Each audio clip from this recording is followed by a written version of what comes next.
ধরনের এই দেশে বৈষম্যমূলক কোটা থাকবে না, থাকবে না, থাকবে না। মুক্তিযুদ্ধ কোটা এবং মুক্তিযুদ্ধের চেতনা কিন্তু এক জিনিস নয়।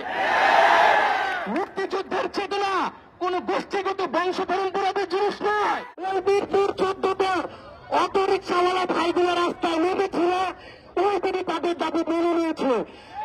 আপনারা যদি রাস্তায় নামেন, এই প্রত্যেক দাবি মেনে নিতে বাধ্য।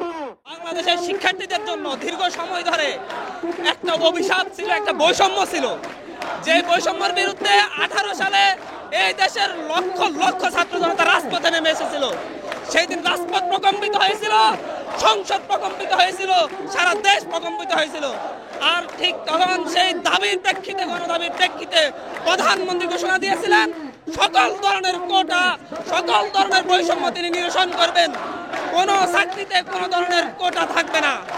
কিন্তু দেখা যায় একটা সময় শুধুমাত্র প্রথম ও দ্বিতীয় শ্রেণীর কোটা বাতিল করে প্রজ্ঞাপন জারি করা হয়, শিক্ষার্থীরা সেটা মেনে নিয়েছিল।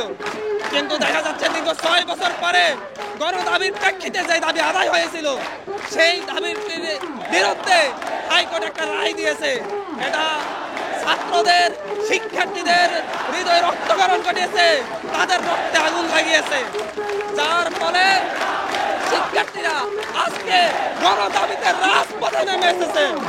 আর এই রাজপথ প্রকম্পিত করে তারা আবারও দাবি আদায় করে নিবে। এই কোটার বিরুদ্ধে এই সংগ্রাম চলবে, দীর্ঘ সময় ধরে চলবে। 2018 সালে যে গণ বিজ্ঞপ্তি দেওয়া হয়েছিল, সেই পরিবর্তন বহালের উদ্দেশ্যেই এই পদযাত্রা।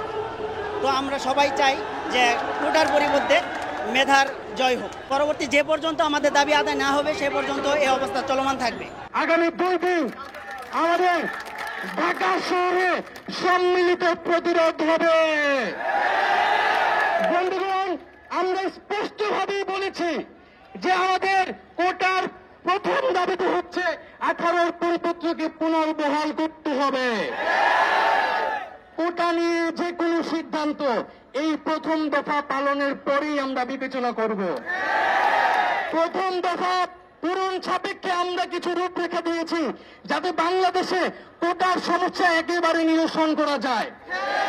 সেটি হচ্ছে কমিশন গঠন করে সকল গ্রেডে শুধু অনগ্রসর গোষ্ঠীর জন্য কোটা বিবেচনা করে সকল অযৌক্তিক কোটা বাতিল করতে হবে। যে সারা বাংলাদেশের মানুষকে আমরা আহ্বান জানাচ্ছি, এটা শুধু শিক্ষার্থীদের আন্দোলন নয়, এটা শুধু চাকরি প্রত্যাশীদের আন্দোলন নয়।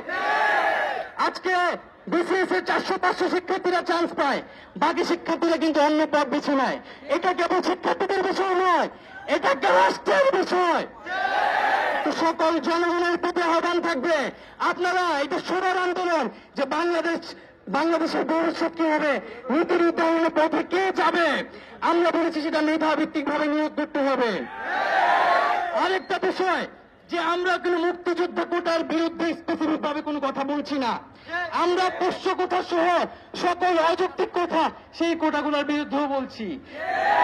এবং একটা জিনিস মনে রাখতে হবে, মুক্তিযুদ্ধ কোটা এবং মুক্তিযুদ্ধের চেতনা কিন্তু এক জিনিস নয়। মুক্তিযুদ্ধের চেতনা কোন গোষ্ঠীগত বংশ পরম্পরাদের জিনিস নয়। মুক্তিযুদ্ধের চেতনা একটা রাষ্ট্রীয় আদর্শ।